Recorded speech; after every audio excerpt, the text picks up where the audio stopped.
eu percebi também que há uma demonstração profética, né, do que depois viria a acontecer. Nós fomos criados da terra, né, que nós existimos, mas sem Cristo nós estamos passíveis a morrer. E Jesus veio nos dar vida. Da mesma forma como Deus fez, ele formou Adão, né? Até então, Adão era só uma criatura formada, ele não tinha vida. E aí, depois que Deus deu o sopro de vida a Adão. E aí, em Cristo, a gente vê isso também acontecer, né? Nós já estamos destinados à morte sem Jesus Cristo. E aí vem Jesus Cristo e sopra a vida na nossa vida, né? Como está escrito em João 30:31. Para que creais que Jesus é o Cristo, o Filho de Deus, e que para crendo tenhais vida em seu nome.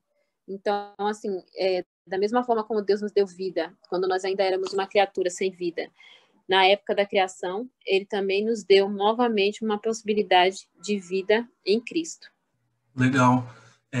Hoje eu ouvi algo, o pastor Nicodemos falando, ele traz um jogo de palavras que envolve as palavras Adão e terra. Terra que no hebraico é o Adamá. Do Adamá foi criado Adão, né? E isso ele traz uma ligação entre o homem e a terra, né? Ligação essa que se perpetua por toda a história. E ele fala sobre como nós dependemos da terra, como nós estamos ligados à terra. Ele até traz uma informação, né, de que toda a composição química que existe no corpo de um ser humano e pode ser encontrado na terra. Então, o homem ele passa a se tornar essa alma vivente a partir do sopro que trouxe consigo essa partícula de Deus, né, que muita gente descreve, né, essa imagem e semelhança de Deus, né, que nos torna diferente de tudo aquilo que já foi criado até aqui. Eu me lembrei também de um comentário do professor Adalto Lourenço. Ele diz que, eu não fui pesquisar isso, mas me parece que é uma fonte confiável. Ele diz que o único planeta que tem os elementos químicos que constituem o ser humano é a Terra. Marte, por exemplo, não tem os elementos químicos que o corpo humano tem. Uma coisa que eu acho interessante falar é que essa questão de sopro, ela tem muito a ver também com questão de proximidade, porque se a gente vai soprar algo e a gente não está próximo dele, não vale de nada, né? E se a gente for soprar uma vela e a gente estiver longe da vela, a vela não vai apagar. E isso me mostra como Deus estava próximo do homem. E no versículo 8, o Senhor ele tinha plantado um jardim. E eu lembro que a gente comentou muito no podcast passado que em alguns momentos Deus ele fazia questão de estar participando da criação de forma pessoal. E aqui em Gênesis 2, Deus faz questão de participar de uma forma pessoal. Ele podia ter pedido para a terra brotar, brota aí. Mas não, Deus ele quis plantar, ele plantou. Então, nesse momento da criação do homem, um momento que realmente era o mais importante para Deus, ele fez questão de estar próximo, de soprar o sopro da vida, de estar presente ali junto da criação do homem. Sobre esse comentário da Thalita também, eu me lembrei de uma curiosidade cultural da tribo Maori, na Austrália. Eles têm o costume de se cumprimentarem aproximando o nariz um do outro e ficando ali alguns segundos. Eu acredito que a tribo Maori é aquela tribo do desenho da Moana. E não sei se vocês já viram esse cumprimento, mas é interessante. Eles se aproximam assim as frontes um do outro, como se fosse colocar a testa. Acho que eles desenvolvem a testa também, mas o principal mesmo é o nariz. E qual é a ideia? Tem um mito, se eu não me engano, da tribo deles, falando sobre respiração, sobre essa ideia do fôlego também, eu não me lembro. Mas o que é bonito é que o ritual deles hoje, o cumprimento deles hoje, é uma ideia de demonstrar amizade e respeito. Então, por exemplo, vai chegar um visitante lá na tribo e é alguém importante que eles amam, respeitam. Aí o líder da tribo vem e cumprimenta essa pessoa, esse visitante, colocando o nariz próximo e ficando ali alguns segundos, como se fosse um aperto de mão mesmo. E a ideia é literalmente trocar a respiração, trocar o fôlego um com o outro. É muito interessante porque me lembra, esse fato cultural me lembra quão é belo essa criação do ser humano e quão demonstra realmente proximidade, como a Thalita falou, né? Não se pode soprar à distância, né? Se sopra de perto. E acredito que Deus realmente compartilhou conosco da sua vida. Isso é maravilhoso, como o Marcelo pontuou, né? É um paradoxo, assim, a existência humana. Nós somos pó, algo totalmente simples, insignificante, né, na existência do universo, mas nós também carregamos o fôlego divino, né? Que é algo muito importante.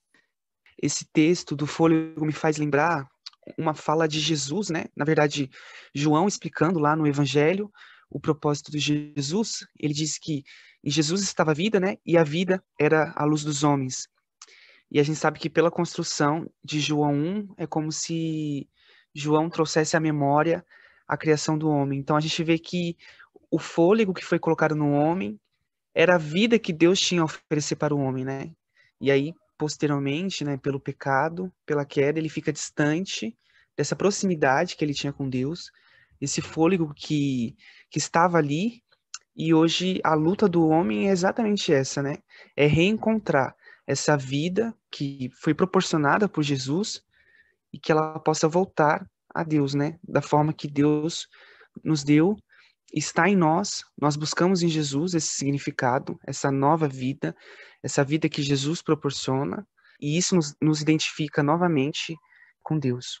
Uma coisa ainda sobre o fôlego também, eu acho interessante que a existência humana, de fato, biologicamente falando, ela é marcada no seu início e no seu fim pela respiração. Porque quando um bebê vem ao mundo, ele respira pela primeira vez, o oxigênio entra nos seus pulmões pela primeira vez na sua existência, e aí ele sente aquela dor, porque o oxigênio é algo extremamente forte para o pulmão, ele sente aquela dor, ele chora, e aí ele começa a vida. E no último momento da vida, ele tem o suspiro, né? Que é a última respiração que o ser humano faz, solta o fôlego e de fato para de existir. Então é muito bonito como esse relato da criação do ser humano mostra que a nossa vida depende do fôlego que Deus soprou. Glória a Deus, meu Deus, gente. Vocês estão muito no manto hoje, hein? Ô, glória. Ó, rajada de glória.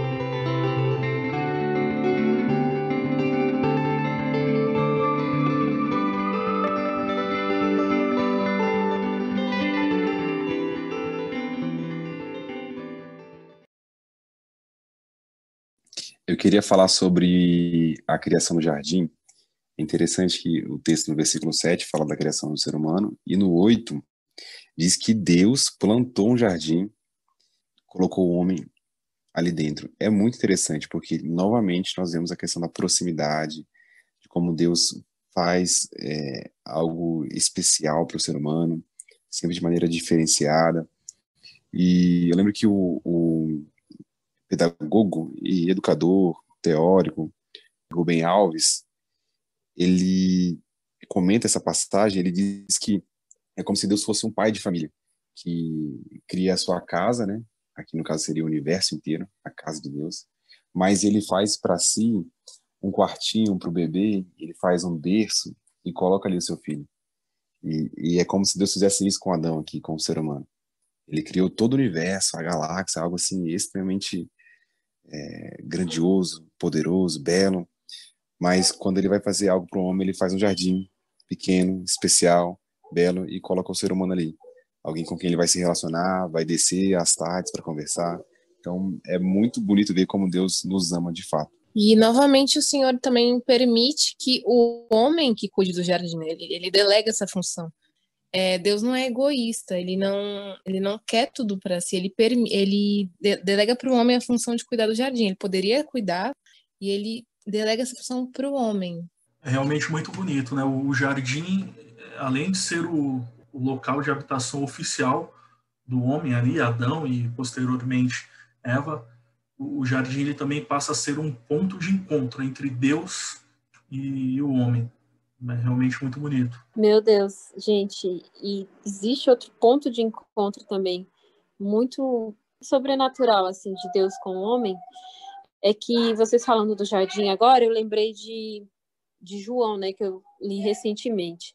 E em João 19:41 fala que no lugar onde Jesus fora crucificado havia um jardim, e no jardim um sepulcro novo, onde ninguém jamais havia sido colocado. Olha que incrível. No mesmo lugar onde o homem morreu, onde Glória o a homem Deus. pecou, foi o mesmo lugar em que Deus nos deu a redenção. Meu Deus do céu. Amém. Foi no mesmo Glória a lugar em que Deus. se consumou o nosso perdão. E comentando isso ainda, Maria, é interessante que Eva aqui, como mulher, trouxe o pecado para a humanidade, mas lá no jardim, Maria Madalena encontra com Jesus, confunde ele com o jardineiro, com o hortelão, né?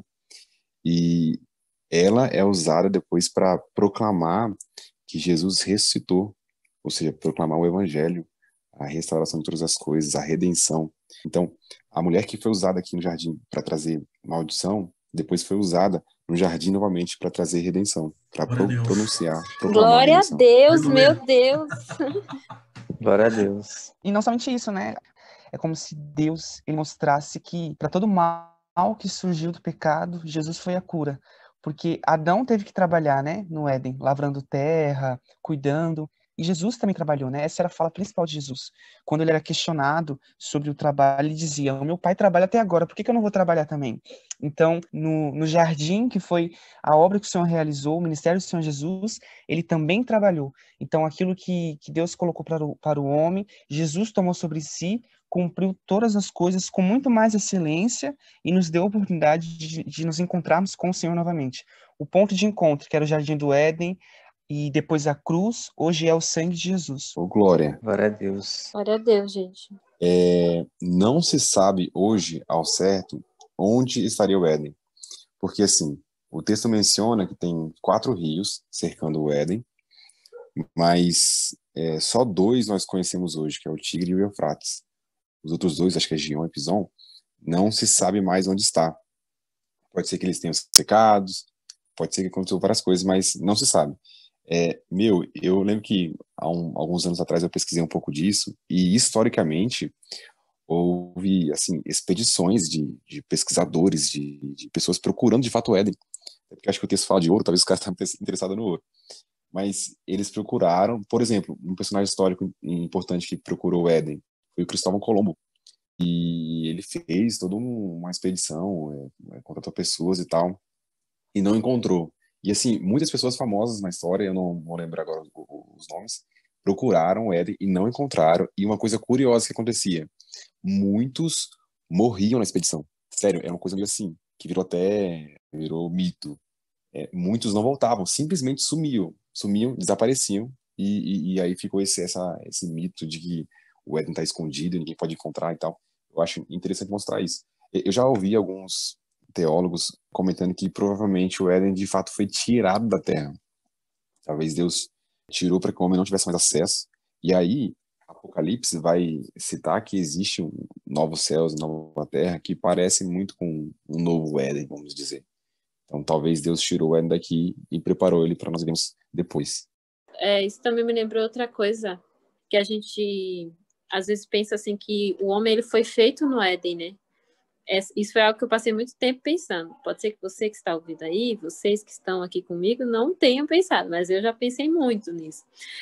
Que o homem tinha sido feito no Éden, né? Mas ele não foi feito no Éden, ele foi feito em um campo, né? Fora. E aí a Bíblia fala que Deus colocou o homem no Éden. Então, assim, ele foi feito fora e foi colocado no Éden. Depois que pecou, ele foi tirado do Éden.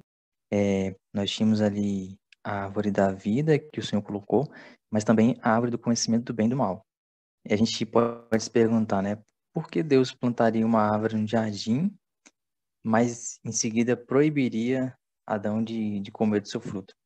Muitas vezes pode até não fazer sentido, né? Mas Deus ali estava querendo a obediência por parte de Adão. Adão ali, ele tinha a sua liberdade de escolha. Que se Deus deixasse somente a árvore da vida, Adão não teria escolha.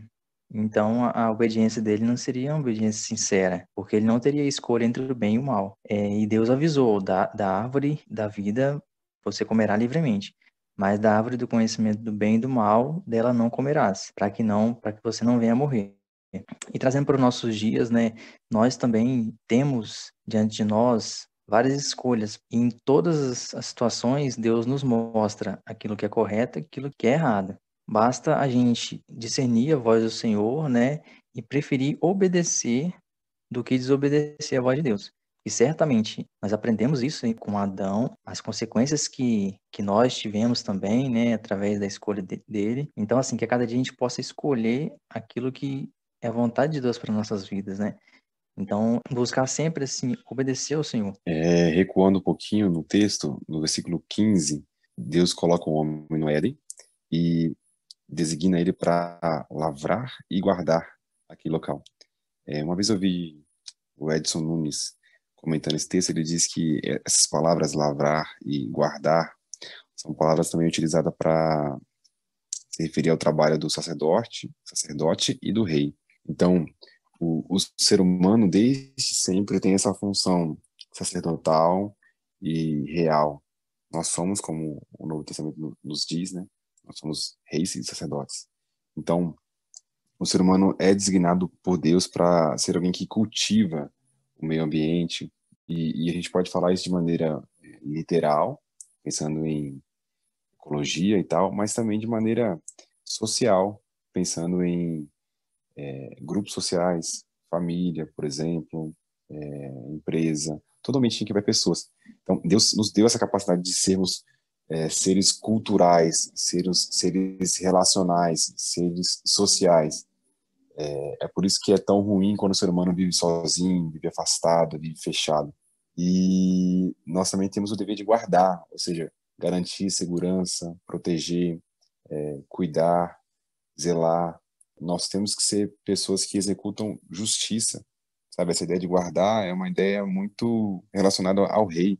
O rei é aquele que executa justiça, é aquele que guarda o povo, serve o povo com a sua autoridade. Então, o ser humano foi chamado para servir a humanidade, guardando, protegendo, cuidando, zelando. Eu acredito que esse texto aponta muito para o nosso propósito. Se alguém tem dúvida do que deve ser, do que deve fazer, qual o sentido da vida, ou para que você nasceu, para que Deus te chamou, aqui está uma resposta. Faça cultura segundo os valores do reino e também guarde as coisas boas, cultive as coisas boas. Muito bom.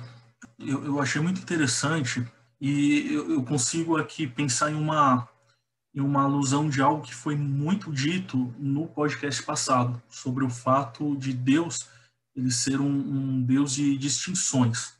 Então, veja, Deus ele cria a luz, ele distingue a luz das trevas. Ele cria as águas, ele faz distinção entre as águas superiores e inferiores. Ele cria os oceanos, que é algo distinto da porção seca. Ele cria o homem, que é algo distinto dos animais. Né? A criação do mundo em si é algo distinto daquilo que Deus é em essência, né? E há uma distinção muito importante quando eu penso na variedade de árvores que existiam ali no jardim e sobre aquela única árvore que não era destinada para o consumo ali de Adão e Eva. E existe uma distinção muito importante aqui, né? A distinção do bem e do mal. Eu acho que existe aqui algo que nós podemos aplicar, né, para o nosso contexto, né, o contexto da nossa sociedade, para as nossas vidas, é que Deus ele estabelece distinções e existe distinção entre aquilo que é certo e entre aquilo que é errado. E a sensação que se tem é que o propósito dessa árvore é realmente servir como um instrumento, como um objeto de ensino para o homem que estaria ali, né? Perceba essa relatividade que existe nos nossos dias, essa relatividade que existe no contexto social. Deus ele é muito distinto entre aquilo que é certo, entre aquilo que é errado, entre aquilo que é bom, entre aquilo que é mal. Muito bom. Comentando isso ainda, só queria reforçar a ideia de liberdade que o ser humano tem. Deus diz para Adão: de toda a árvore do jardim comerás livremente.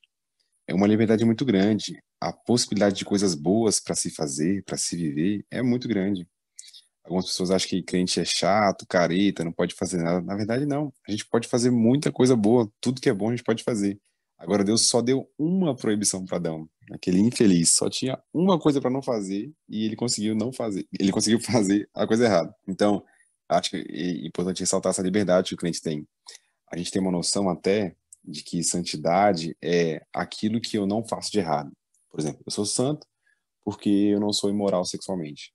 Sou santo porque eu não consumo pornografia, sei lá. Mas, na verdade, santidade é mais do que isso, não é só isso. Santidade é o que você faz de bom também. Ser santo é você usar a sua sexualidade de maneira correta. Ser santo é você honrar o seu pai e sua mãe. Ser santo é você ser um bom profissional. Então, santidade não é só o que você não faz, não é sobre proibições apenas, mas é o que você faz de bem, de bom também. Queria falar também sobre a necessidade da fé aqui na relação de Adão com Deus. Olha que interessante. A vida com Deus sempre foi baseada em fé. Ou o ser humano acreditava na palavra de Deus ou não. Adão poderia ter acreditado na palavra de Deus e ter entendido de fato, olha, se eu comer eu vou morrer. É isso que Deus disse. Essa é a verdade. Então eu vou acreditar nisso por fé. Mas aí o homem fraquejou na fé e acreditou na fala da serpente. Então, é interessante ver como, desde o início, nós precisamos ter fé na palavra de Deus, confiança na palavra de Deus, crer que aquilo é verdade, crer que o que ele falou é bom, funciona, e nós precisamos viver em obediência àquilo. Adão, ele sentiu essa necessidade, né, de ter uma auxiliadora que lhe correspondesse. E Deus viu que não era bom que o homem ficasse só. Então, isso já aponta, né, a nossa necessidade de relacionamento. A gente, desde a criação, o homem, ele tinha um relacionamento espiritual com Deus, ele era suprido nisso, ele era suprido fisicamente, porque ele tinha todas as frutas, todos os animais que ele pudesse comer, mas ele mesmo assim sentia uma necessidade de se relacionar com alguém semelhante a ele, né? Isso me faz pensar sobre como a gente, às vezes, a gente coloca assim o nosso relacionamento com Deus num patamar como se, para a gente ter esse relacionamento, a gente não precisasse se relacionar com outras pessoas. Ou a gente realmente idolatra mesmo, sabe? A intimidade com Deus. E não é assim, né? Ter intimidade com o Pai vai além de você se sentir, como o Lucas falou, o santarrão, né? Ter intimidade com Deus é você realmente ter um relacionamento com Ele e isso não te impedir de ter outros relacionamentos com outras pessoas, que foi o que aconteceu com Adão. Adão, ele tinha essa intimidade com Deus, ele era totalmente suprido, mas ele tinha necessidade de ter um relacionamento com outra pessoa que fosse semelhante a ele. Então, que a gente pense, né, a respeito da nossa vida, que a gente não pode querer, às vezes, colocar o nosso ministério acima da nossa família, ou colocar as nossas prioridades de trabalho, para a gente se suprir, né, fisicamente, acima dos nossos relacionamentos, porque a mesma necessidade que Adão tinha dos dois, né, do espiritual e do físico, ele também tinha de um relacionamento com outra pessoa, de um relacionamento interpessoal. Então, que a gente saiba equilibrar, né, e entender que todas essas coisas fazem parte de uma só. Deus diz assim, não é bom que o homem esteja só. Eu acho isso extremamente curioso, porque sempre que Deus cria algo em Gênesis 1, no final do dia ele diz, é bom. O texto diz, e viu Deus que era bom. Então, Deus sempre faz as coisas boas. Mas, curiosamente, ele criou o homem e ele disse que não era bom. Assim, é como se tivesse inacabado a obra dele no homem. Eu acho que isso é extremamente significativo no texto, assim. Uma marcação na narrativa muito forte. Porque Deus não faz nada que não seja bom no final. Então, ele mostra que como o ser humano, como o homem, aliás, é incompleto sem uma companhia, como a Maria bem pontuou. Eu acho que o profeta Luiz Gonzaga estava certo, né? Quando ele disse que falta eu sinto de um bem, que falta me faz um xodó. Brincadeira. Primeira Heresias, capítulo 2, versículo 3.